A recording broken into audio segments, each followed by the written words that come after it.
Volkswagen has continued its camper van resurgence in Australia with the release of the 6.1 California Beach. Based on the car maker's existing transporter and multivan options, this mid-size camper invokes elements of the famous Kombi, offering everyday drivability together with the capability to pack up and explore our beautiful country in your spare time.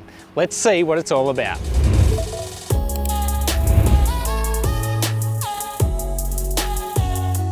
Following in the wheel tracks of the smaller, recently revamped Caddy California, the new 6.1 California Beach marks yet another factory-finished camper from German car maker Volkswagen.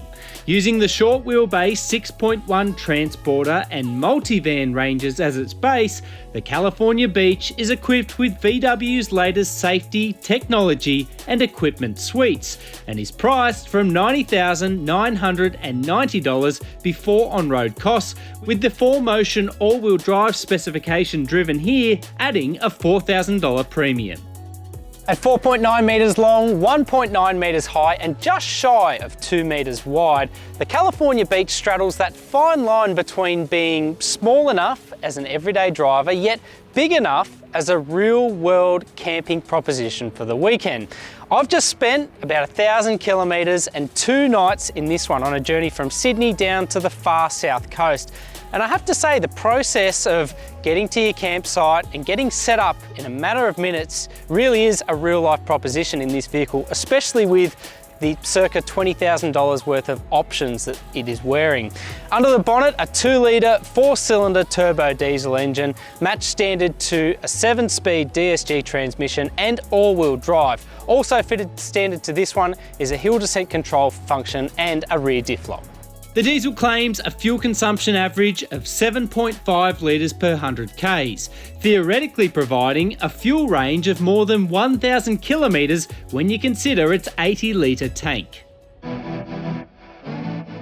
So granted, $100,000 is a lot of freight for a mid-size van, but fortunately the California Beach offers an excellent spread of comfort, safety and technology up front. I spent 500 kilometre stints at a time in the driver's chair, and I really came to like the support of the seat base, the backrest, but also these kind of captain chairs functions as well. It just means you can really settle in, you've got a great driving position, an open glass house, and you can really get comfortable for longer journeys. There's a great spread of incidental storage. For me, I felt like there was a couple of little missing elements. I wouldn't mind an additional cup holder, though it is nice to be able to walk through to the front, and even just little odds and ends storage for things like a telephone. It's a bit hard to find something that really works really that well. The dashboard offers a strong mix of touchscreen functionality together with traditional hardwired buttons and switchgear. And although most materials are harder wearing in their finish, the contact points are soft and great for long journey amenity. The California Beach covers all except a head-up display where infotainment is concerned, while safety is comprehensive, with every box ticked. Now, the process of setting up the pop-top tent couldn't really be much easier if I'm honest. All of the camping functions in the California Beach are housed within these screens. So the auxiliary battery and how much life is left, the pop-top roof, the auxiliary heater, the level to see that the site that you're on is actually level, you get a good night's rest. Even things like the lighting layout. You can go in and there are more than half a dozen different lighting features that you can turn on and off individually. The roof itself, just go to that part of the menu, press the button and up it goes. That's it, all set up, ready to go camping. With the pop-up tent in place, the front chairs swivel around to face backwards, there are shades to block out light from the windows, and the entire bed setup is based on hydraulic struts to make more headroom when you're not asleep. So one of the things I really love about the California Beach is that you can hypothetically treat the upstairs area as a bedding area and the downstairs as a living area. And what I mean by that is, say you turn up to a campsite in the darkness of night, it's a total mess downstairs, you can put it to the side, worry about it in the morning, just go to bed and everything up top is ready to go. Conversely, once you've been to sleep, woken up in the morning, you can move the base of the bed up so you've got more room downstairs and it turns into quite a functional living area. So this second row bench is completely independent. You'll see all the seat belts and everything else are integrated into the seat itself, not the B-pillar. So for that reason, you're able to slide the second row back and forth. You'll note these different storage compartments here. In the middle one is the sliding function. You can tuck that away, and now you have room to set up a table. You can turn those front chairs around, play a game of cards, or simply enjoy the view. Now, when we look at other different options at this price point, there are a couple of things missing in this for a $100,000 van. Things like a water tank, a cooktop stove, and a kitchenette. But everything else is really well finished and really well executed in person.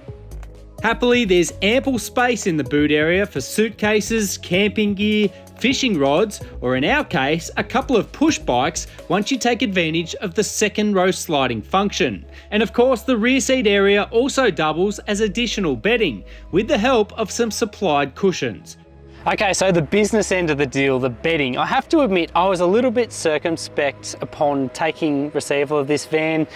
It's quite a thin mattress. There's no logical step up into the pop-up tent area. But once you're up here, it's actually quite convincing. So underneath this mattress is a spring base. So the bed itself is relatively comfortable. I spent 2 nights in it, had no trouble sleeping. And also just the security of the whole area is quite strong too. So canvas outer, but more of a sealed roof up the top. And I have to say, it kept us completely isolated from driving wind and rain, kept us pretty warm inside as well. So in practice, quite a convincing proposition.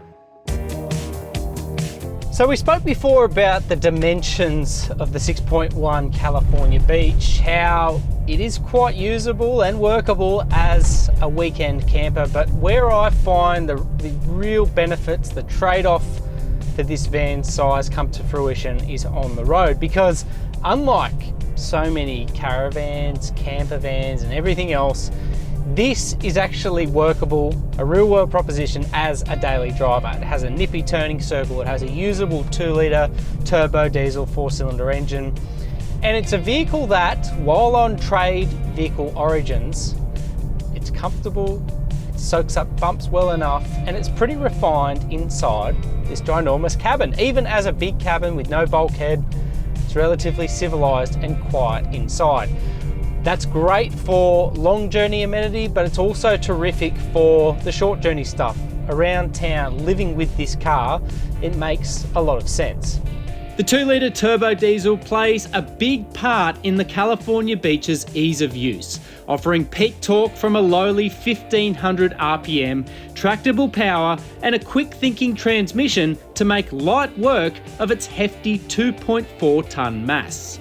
It is beset with the traditional bit of lurchiness, bit of hesitation from a standstill. That's a consequence of the DSG transmission and a little bit of turbo lag.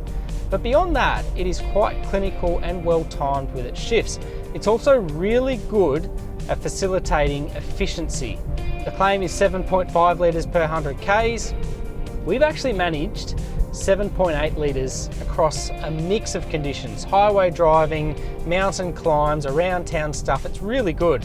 The in-gear torque of the diesel is another great feature with this car. I just find you can just lean on it. If it doesn't need to shift back gears, it won't.